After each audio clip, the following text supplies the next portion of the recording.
ఏ లాంజా ఏ లాంజా బయటకి రా రే. బయటకి రా రే. ఏ లాంజా బయటకి రా రే. రాము బయటకి రా. ఏ లాంజా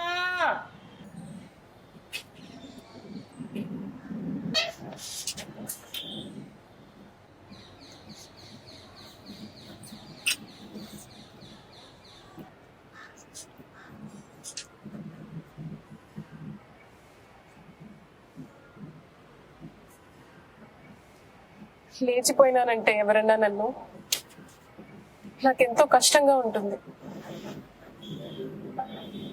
ఇది వరకంతా ఈ మనుషుల్లో నుంచి నీతి వర్తనంలోంచి వెళ్ళిపోయి ఎడారిలో జీవించడం వల్ల నేను చేసిన పని ఘోరతో నీచతో అని నాకు బోధపడలేదు.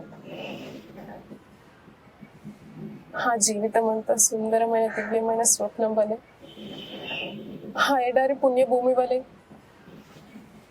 నా జీవితంలో ఈశ్వరుడికి ఎత్తుతున్న మంగళ హారతి వలె తోచింది. ఇంటినే, బంధువుల్ని, భర్తని మరిపించగల అనుభూతి ఎంత ఉన్నతమో, ఎంత అద్భుతమో నువ్వే ఆలోచించు.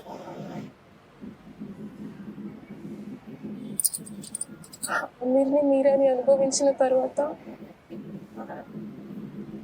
చుట్టూ బతుకుతున్న ప్రజలందరూ అసలు మనుషులేనా అనిపిస్తుంది నాకు.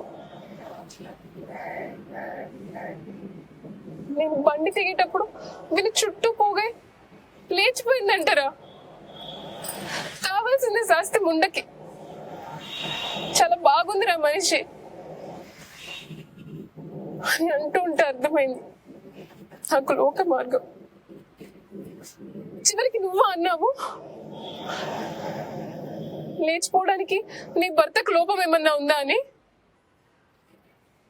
అతన్ని అడగరాదు?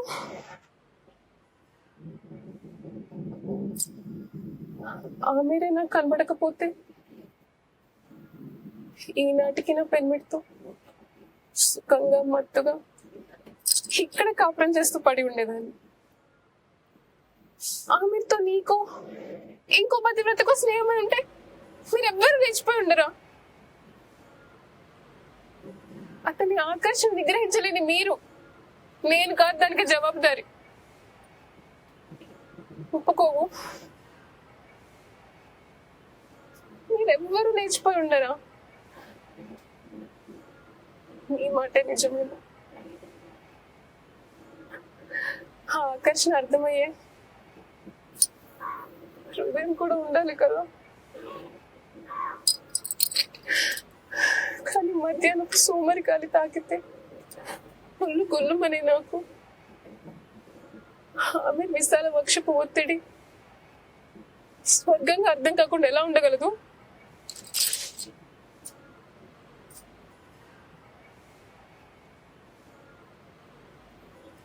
పోనీండి,